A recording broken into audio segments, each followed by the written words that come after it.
ज्योतिष में वैसे 10वें भाव का आरूढ़ होना स्टेटस के लिए बहुत अच्छा बताया जाता है, लेकिन इसमें एक बहुत बड़ी दिक्कत ये है, वैसे उसका स्टेटस अच्छा होगा लेकिन उसके स्टेटस का चरम माने उसके स्टेटस का जो पीक है वो तभी उसके जीवन में आएगा जब उसके पिता का उसके साथ विरह हो जाएगा, दूरी हो जाएगी।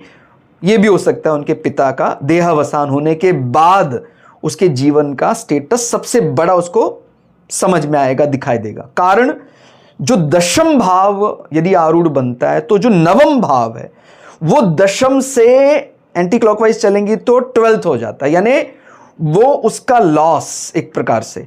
तो कहा जा सकता है पिता से बिछो होने के बाद, पिता के जाने के बाद जीवन का जो परम पद है वो जातक को मिलता है। उसमें कई चार्ट हैं, आप देख सकते हैं। जिसको भी सेलिब्रिटी की दृष्टि से हमारे कुंडली विवेचना सेक्शन में आपको कई बड़े बड़े सेलिब्रिटी मिलेंगे जहां दशम भाव आरूढ़ लग्न बन रहा है, उनके पिता के अलग होने के बाद या पिता के देहावसान के बाद जीवन का जो परम पद कह सकते हैं या सबसे ज्यादा ऊंचाई जीवन में तब उनको प्राप्त हुई जब पिता से बिछो हो गया, विरह हो गया। तो ये एक ऋणात्मक पहलू दशम भाव आरूढ़ का माना जा सकता है। और आप जानते हैं कि दशम भाव आरूढ़ किस प्रकार से बनता है।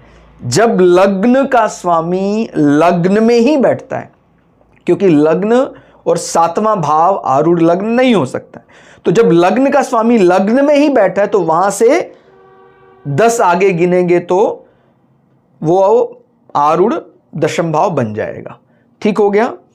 और इसी प्रकार से हमने आरूढ़ निकालने का तरीका हमारे मेंबर्स ओनली सेक्शन में बताया है।